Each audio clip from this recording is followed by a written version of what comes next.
I missed the turn. It happens. We all make mistakes. My family would not let me live it down. Reverse. No, I just drove past it. It's right next to us. If you look to your right, girls, you'll see a sign that says Kerber Sprint Cars. You're driving backwards. Yes, because I went past it for the second time. Second time in a row. No, I'm about repeating myself. Here it is. Look at that.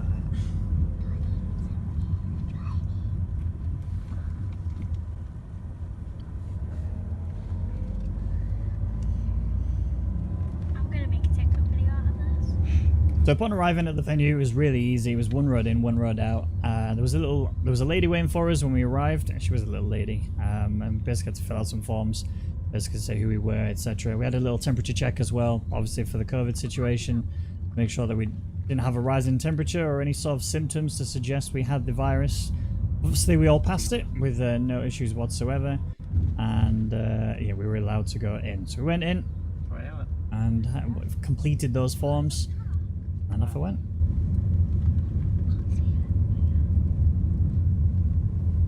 Oh yeah. That's what you'll be driving.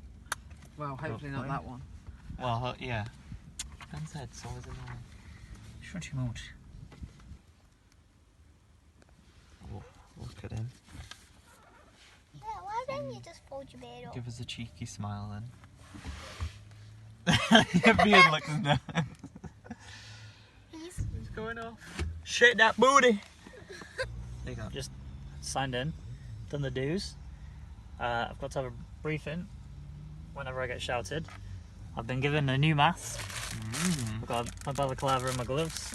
Do you get to keep those? Yeah, all of these. Very nice. And then after that, it's get a helmet, wait for my turn to get in the car. Do you get to keep the helmet? No. Oh, we're still live. Are you ready? Cool. You can be with this lot then. So I'm out to rejig because I've got people going in. Yeah, you'll literally go in this once it's not on. I've got one in a Westfield.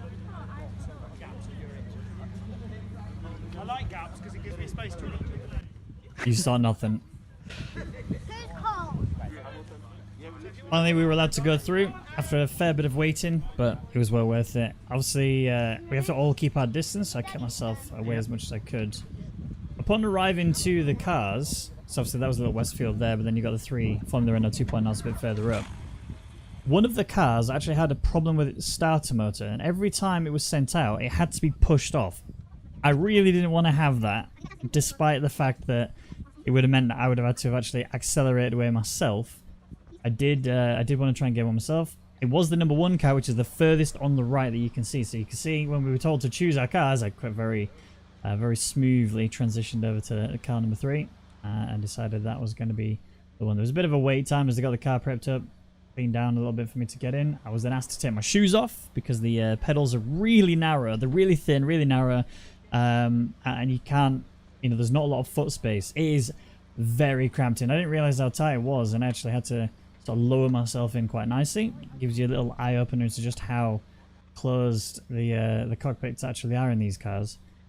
They got me all strapped in, all suited up and booted, and I was ready to go. Apologies for the GoPro footage. The case it was put into wasn't particularly very good. It wasn't very sturdy. It also was a bit fogged up, so it's a little bit blurred when you go full screen, which you'll see shortly. But, you know, we do have to actually understand I don't actually have a GoPro myself, you know, so I can't really... Beggars can't be choosers is effectively what I'm saying. I was asked to then set off, keep the revs high, and slowly on the clutch, is what she said, and I stalled it.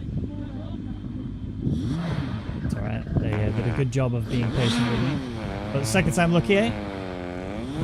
There we go, we are away, kept it nice and high. The clutch on this was horrific. We were told in the briefing, you know, the clutch on this is an absolute pig. It is the worst clutch you've ever used in your life, and you will really struggle to get going. I thought, fantastic, it's not a problem, I'll just get started. Once I've got started, we should be okay. I just need to worry about whether or not I can get started. After that, it's a flat pedal gearbox, right?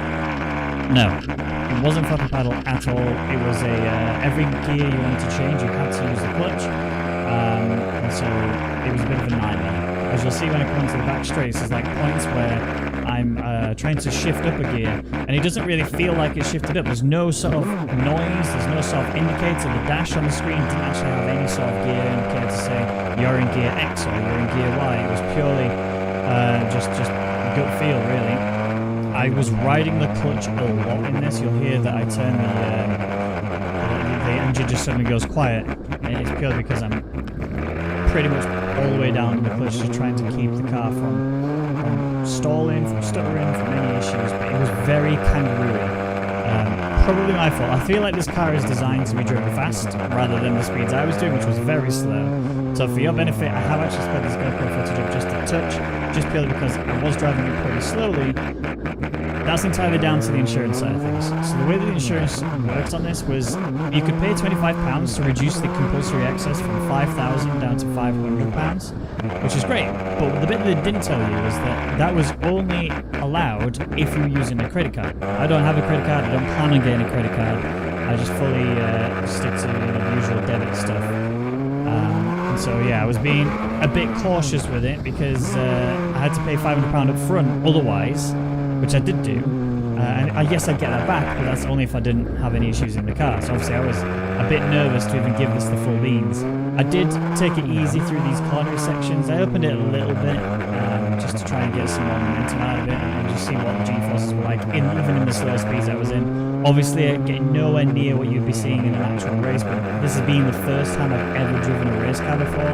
I just kind of wanted to get a feel for it and just see how it was. Now, they did say be careful on the accelerator because it is a little bit lively, as you would expect, which I kind of expected that from, obviously from the open wheels I've done in sim racing. So this is the real deal now. This is where you can actually injure yourself or damage the car and actually have to pay for it. So I was taking it pretty easy. I did take the overtake lane there because I did get blue flagged right into that final corner into the straight. So I had to go into that right-hand lane there just to make sure if anybody did want to come past, I was fine. The mirrors didn't work, as in they weren't angled at all for me to be able to see anything. I don't think they were angled for anybody to see anything. They're also cracked on the left-hand side as well, which didn't help.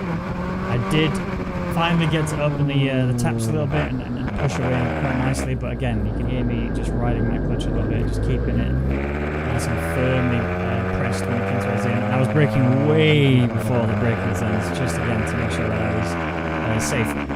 Again, remember, I am driving in socks, so I didn't really have a lot of comfort when it came to using the pedals. They are just little metal blocks, that's all they are. And you've got to make sure you don't get it wrong at all.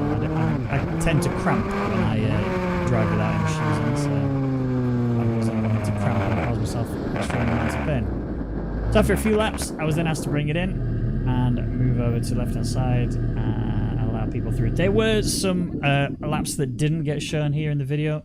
I didn't show them because I was really slow to learn the car, and the laps would have been horrific to show you. They would have been so slow. So I took those out, gave you the best bits, and then obviously coming to the end.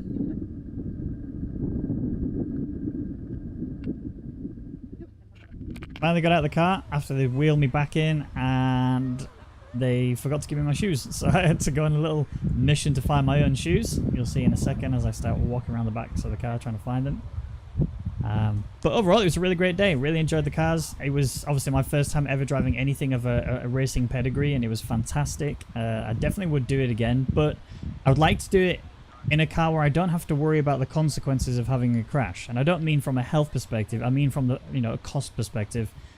And then after that, we went home.